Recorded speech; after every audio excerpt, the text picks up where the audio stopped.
ஒரு நாள் நைட்ல அது நடந்துருச்சு. மிரண்டு போயிட்டேன். பயம் அதிகமாயிடுச்சு.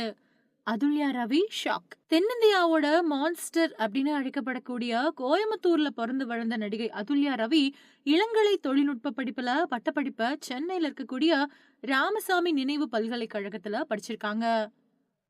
2017வது வருஷம் காதல் கண்கட்டுதே அப்படிங்கிற படத்தின் மூலமா திரைத்துறைக்கு அறிமுகமானதுக்கு அப்புறமா பல்வேறு திரைத்துறை வாய்ப்புகள் இவங்களுக்கு வந்து சேர்ந்தது.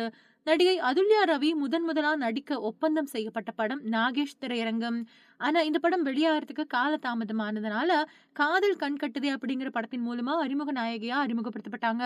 வசூல் ரீதியா ரொம்ப பெரிய அடிய சந்திச்சது இந்த படம். இருந்தாலும் டைம்ஸ் ஆஃப் இந்தியா அப்படிங்கிற இணையதளம் இந்த படம் பத்தி தகவல்களை சிறப்பான முறையில வெளியிட்டிருந்தது உங்களுக்கு நினைவில் இருக்கலாம். அது மட்டும் இல்லாம அதுல்யா ரவி 2018வது வருஷம் ஏமாளி அப்படிங்கிற படத்துல நடிச்சிருந்தாங்க. இந்த படத்தை இயக்குனர் துரை இயக்க சமுத்திரக்கனி, பாலா சரவணன் மாதிரியான முக்கியமான நடிகர்கள் நடிச்சிருந்தாங்க.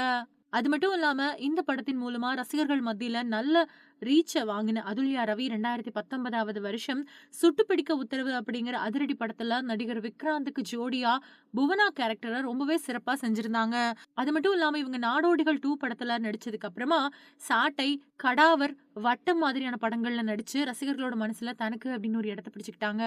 சமூக வலைதளங்கள்ல ரொம்பவே பிஸியா இருக்கக்கூடியவங்க அடிக்கடி ரசிகர்களோட ரசனைக்கு ஏற்ப கவர்ச்சி மிகுந்த புகைப்படங்களை வெளியிட்டு புதுப்பட வாய்ப்புகளுக்காக காத்திருப்பாங்க.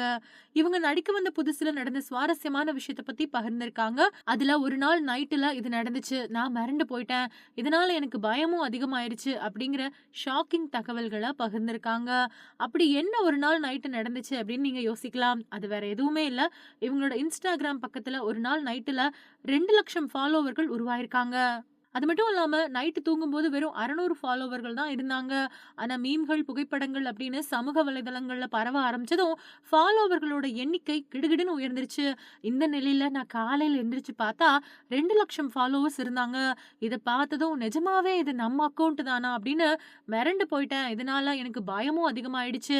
அது மட்டும் இல்லாம அந்த சூழ்நிலை ரொம்பவே சந்தோஷமா இருந்துச்சு. இருந்தாலும் கூட பயமும் இருந்துச்சு அப்படின்னு சொல்லியிருக்காங்க அதுல்யா ரவி. இதுக்கப்புறமா இந்த விஷயமானது இணையதளத்துல காட்டு தீ மாதிரி பரவிட்டு வருது. இந்த விஷயத்த பத்தி தெரியாத அவங்களோட நண்பர்களுக்கும் இந்த விஷயத்த ஷேர் பண்ணிட்டு வரதால அதிக அளவு படிக்கப்படக்கூடிய விஷயங்கள்ல ஒண்ணா மாறி இருக்கிறதோட அதுல்யா ரவியோட ஷாக்கிங் செய்தி இதுதானா அப்படின்னும் பேச வச்சிருச்சு. ஆரம்பத்துல கொஞ்சம் ஹோம்லியான லுக்லயே நடிச்சிட்டு வந்த அதுல்யா ரவி எஸ். ஏ. சந்திரசேகர் இயக்கத்துல வெளியான கேப் மாரி படத்துல இருந்து கிளாமர் காட்ட ஆரம்பிச்சுட்டாங்க. தன்னோட அசத்தலான அழகால தமிழ் சினிமாவுல தனக்கு அப்படின்னு ஒரு ரசிகர் கூட்டத்தையே உருவாக்கிக்கிட்டாங்க. இப்போ அதுல்யா ரவி மாடர்ன் ட்ரெஸ்ஸ போட்டுக்கிட்டு கலக்கல் போஸ் கொடுத்த லேட்டஸ்ட் போட்டோவ தன்னோட Instagram பக்கத்துல ஷேர் பண்ணியிருக்காங்க. இத ரசிகர்கள் அதிக அளவு லைக் பண்ணிட்டு வராங்க.